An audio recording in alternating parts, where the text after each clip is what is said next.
Hi everyone. SSC MTS 2024 का final result आ चुका है और ये वीडियो उन लोगों के लिए डेडिकेटेड है जिन्होंने इस साल बहुत मेहनत की थी। एसएससी एमटीएस 2024 के लिए अपना 100% दिया था, दिन रात मेहनत की थी, लेकिन उनका फाइनल रिजल्ट में नाम नहीं है। ये वीडियो आप लोगों के लिए डेडिकेटेड है। वीडियो को एंड तक देखना। अभी जो आपकी मायूसी है, जो उदासी है, आपने अच्छे से होली भी सेलिब्रेट नहीं की है। आई होप कि मैं आपको कुछ स्ट्रॉन्ग कर पाऊँ इस वीडियो के अंदर। चलिए वीडियो को शुरू कर लेते हैं। देखो, सबसे पहले तो एक चीज़ है जो कि 100% सही है। जब कोई भी कैंडिडेट 100% वर्क करता है, हार्ड वर्क करता है, सेक्रीफाइसेस करते हैं, क्योंकि प्रिपरेशन जर्नी में सेक्रीफाइसेस वर्ड बहुत कॉमन है। हम छोटी छोटी चीज़ों के लिए सेक्रीफाइसेस करना, किसी को क्रिकेट प्यारा है बट क्रिकेट मैच आ रहा है, वो आईपीएल नहीं देख रहा है या कोई और मैच नहीं देख रहा है, देख लिया कभी बंद कर दिया, पढ़ाई कर रहा है क्योंकि पेपर आने वाला है। किसी के दोस्त वगैरह हैं तो दोस्तों के साथ जाना छोड़ दिया। गर्लफ्रेंड है तो गर्लफ्रेंड से बात करना बहुत कम कर दिया। बहुत सारी चीज़ें हैं, अलग अलग तरीके से अलग अलग सेक्रीफाइसेस की हर इंसान के लिए अलग अलग डेफिनेशन है। किसी ने फैमिली के लिए टाइम देना कम कर दिया, फैमिली से पता नहीं कब बात होती है, सुबह लाइब्रेरी जाता है, रात को घर जाता है, थोड़ा सा मोबाइल चलाता है और सो जाता है, तो घर से बात ही नहीं हो रही है। एक घर में रह के फिर भी पूरा दिन इंसान पढ़ रहा है। तो सेक्रीफाइसेस की अलग अलग डेफिनेशन होती हैं यार। और जब कोई बच्चा हार्ड वर्क करता है, सेक्रीफाइसेस करता है और अपना 100% देता है, जब उसका फाइनल रिजल्ट में नाम नहीं आता, तो उस बच्चे के अलावा उसका दुख, उसका दर्द कोई नहीं समझ सकता। अगर आप ये वीडियो देख रहे हो और आपने अगर पूरा हार्ड वर्क किया, आपने सेक्रीफाइसेस किए, आपने 100% दिया, तो आपका दुख मैं कोई भी नहीं समझ पाएगा। और फैमिली भी सांत्वना दे सकती है, हमें सपोर्ट दे सकती है, जैसे मैं अभी आया हूँ इधर आपको सपोर्ट करने के लिए। लेकिन वो दुख, वो दर्द, वो उम्मीदों पर पानी फिरना, बोलते हैं ना कि जब हम बहुत मेहनत कर रहे होते हैं और मॉक में बहुत अच्छे नंबर आ रहे होते हैं, तो जोश आ रहा होता है, लग रहा होता है यार इस बार तो हो जाएगा, इस बार तो मैं कर लूँगा यार, इस बार तो मेरा नाम आ रहा है लिस्ट में, इस बार तो मैं मम्मी पापा को बोल दूंगा कि पापा हो गया, मम्मी हो गया। और जब लिस्ट आती है, कांपते हुए उसमें सर्च किया जाता है अपना नाम, और देखते हैं कि ठीक है नाम आ जाता है बट फादर नेम अलग होता है, कभी कभी नाम नहीं आता।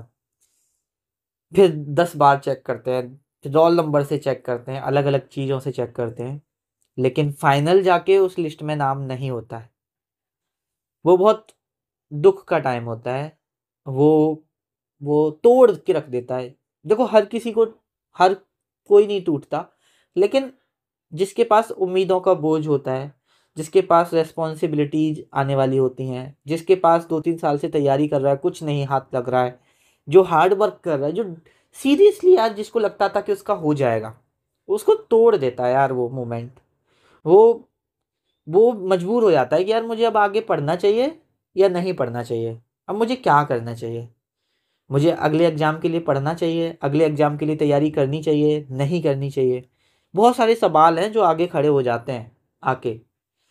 और उन सवालों के जो सब आंसर हैं, उनको ढूंढना आसान नहीं है, उनको खोजना आसान नहीं है। हम अपने मन को शांति दे रहे होते हैं, ठीक है यार अगली साल करूँगा, ये करूँगा, ऐसे करूँगा, लेकिन कहीं ना कहीं वो चीज़ें दुख देती हैं, कहीं ना कहीं वो चीज़ें रुला जाती हैं। और यार, मैंने बहुत लड़कों को रोते हुए देखा है। पहले तो हमारी सोसाइटी में ये जो एक बना हुआ है ना कि लड़के नहीं रोते, सब रोते हैं यार। लड़कियां लड़के जब वो शिद्दत से मेहनत करते हैं, वो बताते नहीं है किसी से। बहुत सारे लड़के, देखो बहुत सारे लड़कों के पास बहुत क्लोज फ्रेंड्स होते हैं, वो उनसे शेयर कर पाते हैं। बहुत सारे लोगों के पास कोई नहीं होता, वो कभी कभी तो यार रो ही नहीं पाते, वो टूट जाते हैं अंदर से। तो देखो, सबसे पहले तो मैं पेन तो बिल्कुल नहीं समझ सकता यार। मैं आप लोगों का जो दुख है, दर्द है, वो मैं कभी समझ नहीं सकता, लेकिन कोशिश करूँगा, कोशिश करता हूँ हमेशा। हमेशा जिस दिन भी रिजल्ट आया था, सबसे बड़ा जो टेक्स्ट मैसेज लिखा मैंने, वो आप लोगों के लिए लिखा था, क्योंकि सिलेक्टेड कैंडिडेट की सब बात करते हैं कि हाँ भाई सिलेक्टेड हो गए, कॉन्ग्रेचुलेसन, सारी चीज़ें मैंने भी बात की हैं, मैं ऐसा नहीं है। लेकिन आप देख लो, मेरा व्हाट्सएप चैनल जाके, वहाँ पर मैंने सबसे जो रिजल्ट आने के बाद जो सबसे बड़ा टाइम लेके आप लोगों के लिए लिखा था, क्योंकि मैं आपका दुख समझ पा रहा था।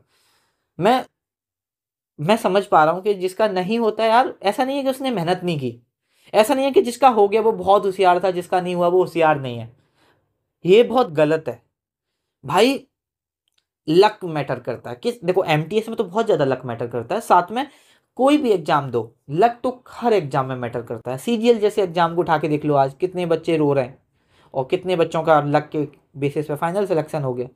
तो एमटीएस तो छोड़ो, हर पेपर में लक जरूर मैटर करता है। तो देखो, सबसे पहले तो अपना वक्त लो, बिल्कुल जल्दबाजी मत मचाओ। मैं यहाँ पर कोई शेरो शायरी, कोई ऐसा मोटिवेशनल लाइन बोलने आया ही नहीं हूँ, क्योंकि मुझे पता है मैं अभी आपको मोटिवेट कर जाऊंगा ना, 3 दिन बाद आप फिर डीमोटिवेट हो जाओगे, 3 दिन बाद फिर आप टूट जाओगे। मुझे पता है ये बात, क्योंकि वो चीज़ें नहीं काम कर पाएंगी जब तक आप खुद को मेंटली अपने आप स्ट्रांग नहीं करोगे। अभी इस वक्त जिस सिचुएशन में आप हो, आपके अलावा आपको कोई नहीं समझ सकता, और आपके अलावा आपको खुद ही मेंटली स्ट्रांग बनना पड़ेगा, और उसके लिए खुद को टाइम दो। ऐसे नहीं कि अभी फेल हुए और आज से ही दूसरे पेपर में लग जाओ, 2-3 दिन लो आराम से। जब आप ये अपना टाइम वक्त ले लो 2-3 दिन, ऐसा नहीं है कि इसी चीज़ में आपको गुजार दो अपने दिन। जब आप 2-3 दिन में चीज़ें धीरे धीरे कम अप कर पाओ, क्योंकि विद रेस्पेक्ट ऑफ टाइम, क्योंकि मेरे घर वालों ने, या आई होप कि सभी के घर वालों ने एक चीज़ सिखाई है कि विद रेस्पेक्ट ऑफ टाइम सारी चीज़ें हील हो जाती हैं, सारे दुख दर्द हील हो जाते हैं, सारी चीज़ें। तो टाइम लगता है लेकिन उसमें तो वो भर जाएंगे। उसके बाद टाइम आएगा बाउंस बैक का, 3-4 दिन बाद जब आप अपने ले लो, उसके बाद बाउंस बैक का टाइम आएगा। और बाउंस बैक में आपको सबसे पहले क्या करना है, जो आपकी आंसर की है, एमटीएस की जो आंसर की है, वो फिर से खोलना मेरे कहने पर, और देखना कहाँ कहाँ आपने क्या क्या गलतियाँ की हैं, कहाँ पर आपको बिल्कुल नहीं आता, कहाँ पर कौन सी चीज़ों में आपको बिल्कुल नहीं आता जो आपको स्ट्रॉन्ग करने की ज़रूरत है, कहाँ पर आपको आता था बट आपने उसको गलत कर दिया, एंजाइटी में, प्रेशर में, कहाँ पर आपने गैस लिया और वो गलत हो गया, जहाँ पर आपको गैस नहीं लेना था, जहाँ पर आपको तुक्का नहीं मारना था। वो चार सारी चीज़ें एनालिसिस करो। उसके बाद जब अपनी मिस्टेक्स को एनालिसिस कर लो, पढ़ना शुरू कर दो। और आप जिस भी एग्ज़ाम के लिए कर रहे हो, देखो मेरा सजेशन आपसे एक चीज़ है कि अगर आप ग्रेजुएट हो, आपने अपनी ग्रेजुएशन कंप्लीट कर ली है, तो आप सीजीएल को फोकस करके अपनी तैयारी करके चलो। और अगर आपको लगता है कि आप इस साल, अब तो आपका सीजीएल आने वाला 3-4 महीने बचे हैं और आपकी बिल्कुल जीरो तैयारी है सीजीएल के लिए, तो अब मैं आपको सजेशन नहीं दूंगा कि अब आप सीजीएल के लिए जाओ। अब फिर आप डायरेक्ट अगर एमटीएस ही करो तो एमटीएस पे ही रिलाय करो। साथ में अगर आपने रेलवे ग्रुप डी का फॉर्म भरा है तो उसके लिए भी साथ में तैयारी लेके चल सकते हो। बाद बाकी का आपको कंसिस्टेंट रहना है, और अपने आप को शीशे में देखना है, अपने आप को समझाना है और बोलना है कि तू बहुत बड़ी बड़ी मुश्किलों से जूझ के आया है, ऐसे हार नहीं मानेगा, इतनी जल्दी हार नहीं मानेगा। और अगर तू हार मान लेगा तो जो तूने अभी तक सेक्रीफाइसेस किए हैं ना, उसका कोई मतलब नहीं बनेगा भाई। सेक्रीफाइसेस का मतलब तभी है जब मेरा रिजल्ट में नाम होगा।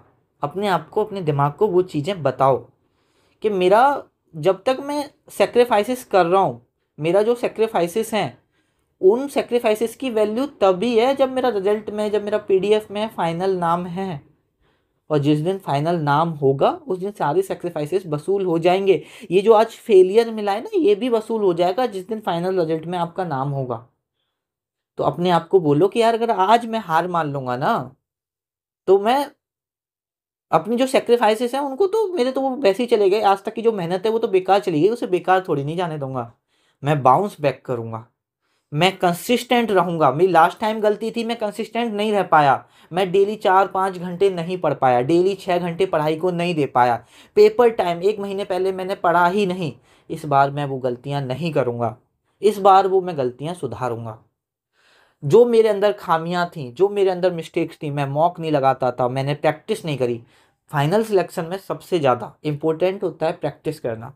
अगर आपने प्रैक्टिस नहीं करी है तो इस बार प्रैक्टिस कर लेना। बहुत सारी चीज़ें हैं जो आपको लगता है कि यार ये सिलेक्शन का प्रोसेस है, और अगर वो सिलेक्शन का प्रोसेस, उस प्रोसेस से आपने फॉलो नहीं किया था लास्ट ईयर, इस बार कर लेना, कंसिस्टेंट रह लेना। देखो, दो तरह के लोग होते हैं। एक होते हैं कि जो फेल हो जाते हैं उन्हें कोई फ़र्क ही नहीं पड़ता। एक होते हैं कि जिनको फेल हो जाते हैं बहुत फ़र्क होता है, वो 2 महीने तक डिप्रेशन में ही होते हैं। सॉरी, 3 तरह के लोग होते हैं।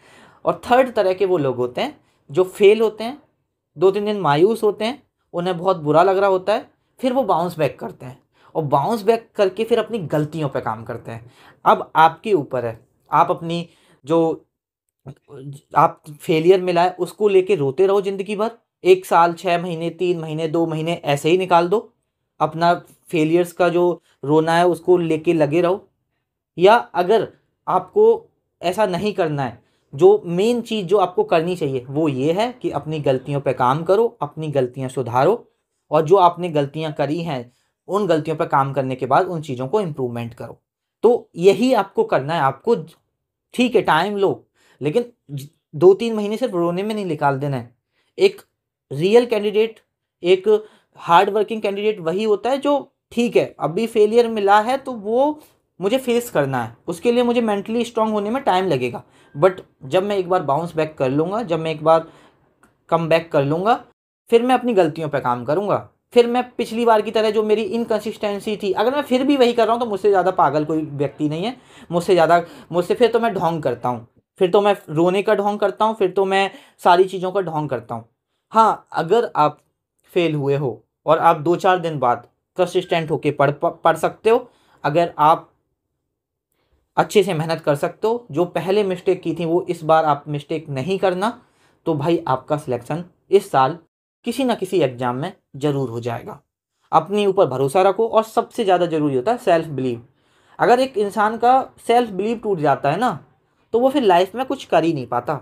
तो एक वर्ड है, ध्यान रखना, ये दो शब्दों से मिलके, 2 वर्ड से मिलके बना है, सेल्फ बिलीव। और ये अपने आप में बहुत बड़ी ताकत रखता है। ये ही है, भरोसा ही है जो आपको धरती से आसमान में पहुंचा सकता है, आसमान से धरती पे ला सकता है। भरोसा, कोई भी चीज़ हो, ये मैं सिर्फ पेपर की बात नहीं कर रहा, आपको अपने ऊपर भरोसा है, आप किसी भी फील्ड में अच्छा कर लोगे। और जब आपको अपने ऊपर भरोसा ही नहीं है तो आप नहीं कर पाओगे। तो अपने अंदर सेल्फ बिलीव टूटने मत देना, अपने अंदर सेल्फ बिलीव रखना। और तुम भाई स्ट्रांग हो। अभी फेलियर मिला है, अच्छे अच्छे टूट जाते हैं यार, तुम क्या चीज़ हो। कोई भी हो, सब सब बोलते हैं आगे आके कि यार हमें कोई फ़र्क नहीं पड़ता, अच्छे अच्छे टूट जाते हैं, लेकिन टूटने के बाद कम बैक भी करना होता है, टूटने के बाद बाउंस बैक भी करना होता है।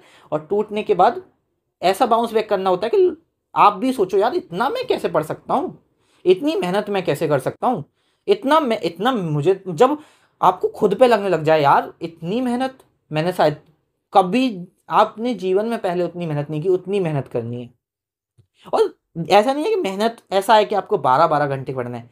एमटीएस एग्जाम को अगर आप अभी से टारगेट करते हो, डेली 6 घंटे पढ़ लो, सिर्फ 6 घंटे, लेकिन बस कंसिस्टेंट होके पढ़ लो।